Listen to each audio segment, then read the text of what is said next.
To all those who believe they can continue to evade the law, let me borrow the words of the late Mike Enriquez, "Hindi namin kayo tatantanan." Enzo Recto, kalaban ang katiwalian at kasinungalingan, kakampi sa katotohanan at kabutihan.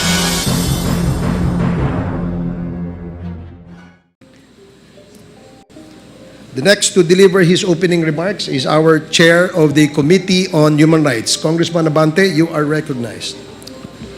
Maraming salamat, Mr. Chair.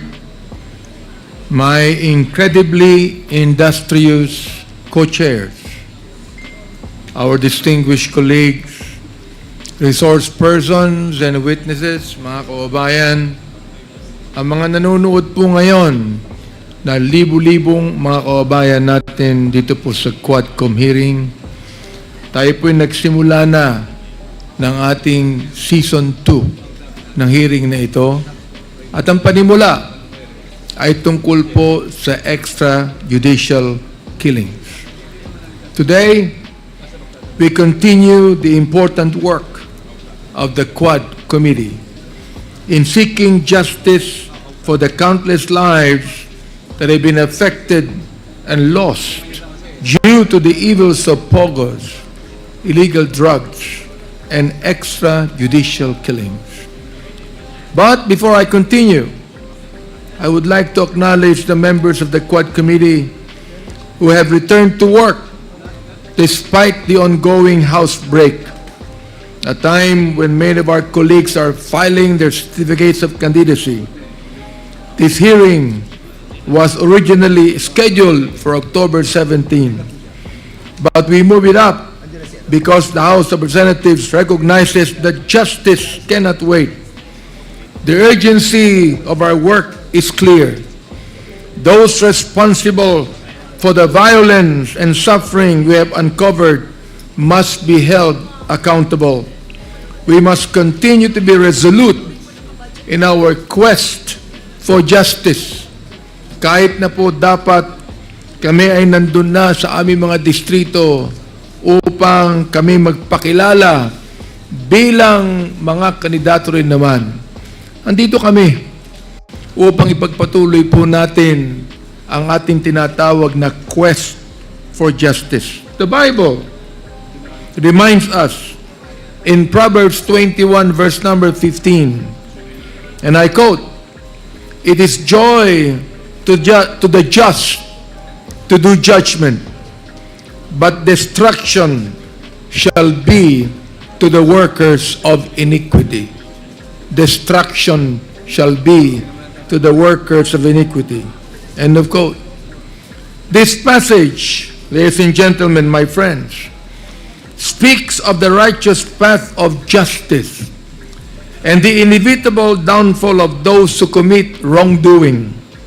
It helps us to remember our duty in this committee to ensure that justice is served and that those responsible for violence, corruption, and extrajudicial killings will face the consequences of their actions.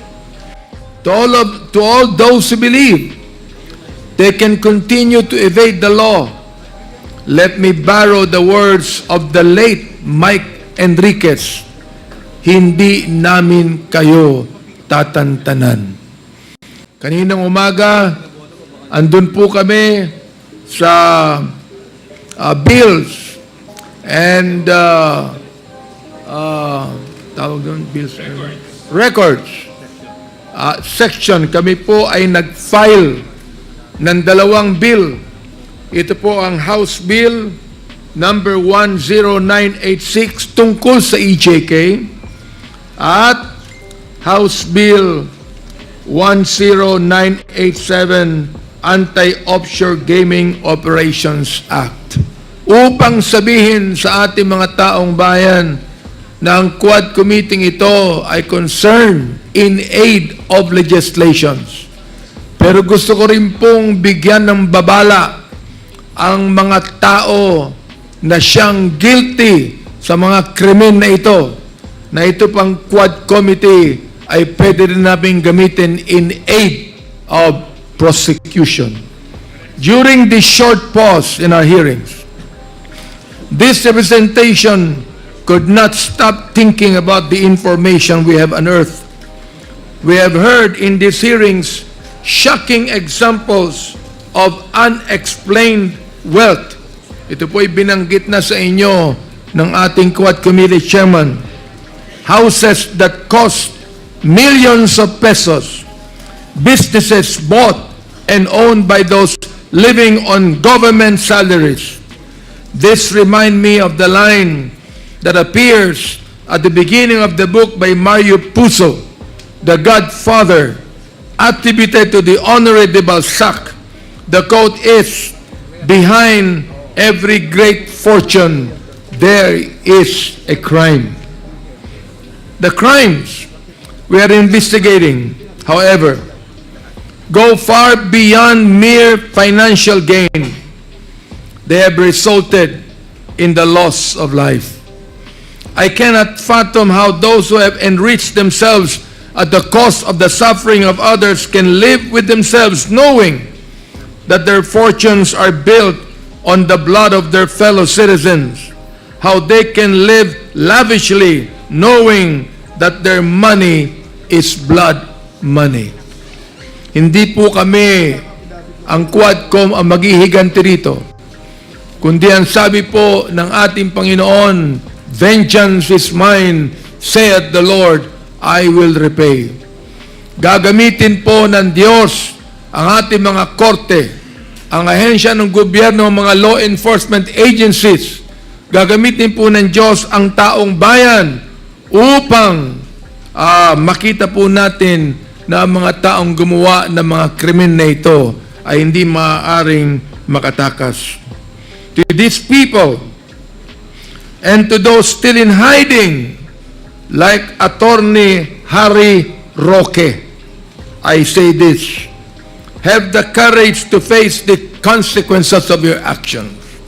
It is better to stand and be judged than to live in the shadow of your wrongdoings.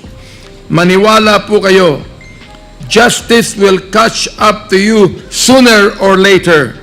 It is not a matter of if, but when.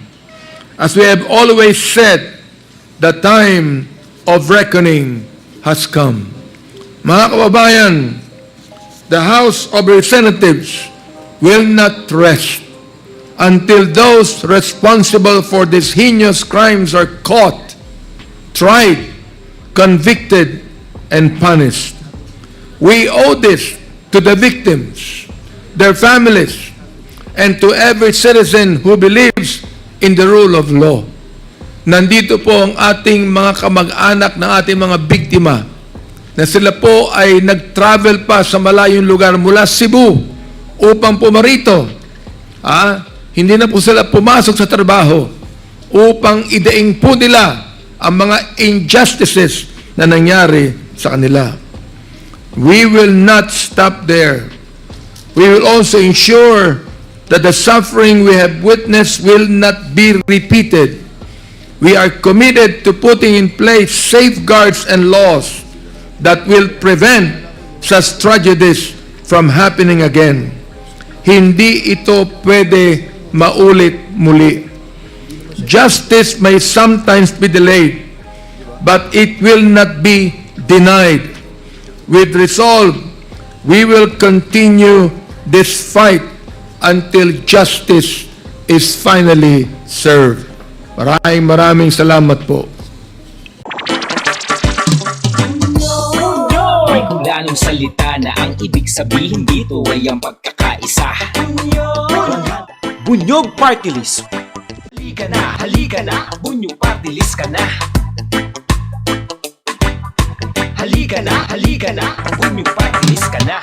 Sa susunod, ang atinang suportahan, Bunyog Party List, nagtataguyod ng katotohanan, lumalaban para sa bayan.